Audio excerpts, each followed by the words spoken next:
بیعت کیا ہے اور کس سے کریں، بیعت کرنا کیسا ہے اور کس بزرگ سے بیعت کرنی چاہیے، اس کے احکامات بیان فرما دیں عمیر خان کراچی۔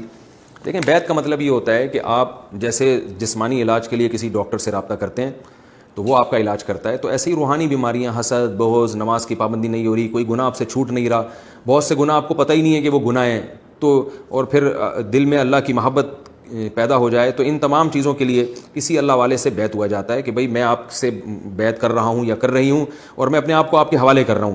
حوالے کرنے کا مطلب کیا ہے کہ دینی معاملات میں آپ کو فالو کروں گا، آپ مجھ سے پوچھیں گے، مجھ سے کوئی غلطی ہوتی ہے تو مجھے ڈانٹ لگائیں، اور میں اپنی بیماریاں آپ کو بتاؤں گا جو روحانی بیماریاں ہیں۔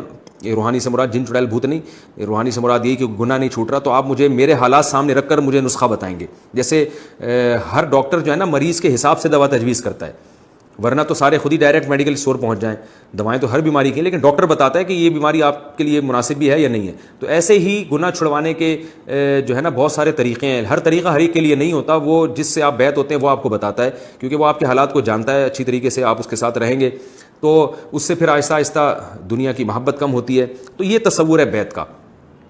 لیکن آج کل اس بیعت کے نام پہ ٹوپی ڈرامہ زیادہ ہو رہا ہے اور اصلاح کم ہو رہی ہے۔ جاہل پیر مارکیٹ میں بہت زیادہ آ گئے ہیں جو اپنا مرید بنا لیتے ہیں، اور بعض دفعہ تو ماں باپ سے بغاوت پہ اکسا دیتے ہیں، آپ کو ماں باپ سے بالکل الگ کروا دیتے ہیں، اور پھر اپنی ٹوپی ڈرامے گھما رہے ہوتے ہیں۔ وہ بدعت کا اس میں عنصر زیادہ ہے۔ تو آپ جب بیعت ہوں کسی سے تو پہلے یہ دیکھیں یہ سنت کو فالو کرنے والے ہوں، یہ خود قرآن و سنت پر عمل بھی کرتے ہوں، باجماعت نماز کی پابندی کرتے ہوں، خواتین کے معاملے میں محتاط ہوں۔ بعض پیر و مشائخ ایسے بھی ہیں کہ خواتین بھی آگے بڑے آرام سے فری ہو رہی ہیں اور ہا ہو چل رہا ہے، اور بند کمروں میں علیحدہ کمرے میں عورتوں سے، جوان عورتوں سے ملاقاتیں ہو رہی ہیں تنہائی میں، یہ بالکل حرام ہے، ناجائز ہے۔ یہ آدمی تو خود اصلاح کے قابل ہے، یہ دوسروں کی اصلاح کہاں کرے گا؟ اس طرح کا کوئی پیر ہو تو جان چھڑائیں اس سے، بالکل جائز نہیں ہے، جہالت ہے۔ تو شریعت کو فالو کرتے ہوں، خود یا تو خود بڑے عالم ہوں یا عالم نہیں ہو تو علماء کے فتوے کو فالو کرتے ہوں، اپنی رائے نہ دیتے ہوں لوگوں میں۔ تو اس طرح سے اگر کوئی ایسے عالم ملتے ہیں تو ان سے یقیناً بیعت ہونا چاہیے جو شریعت کو فالو کر رہے ہوں۔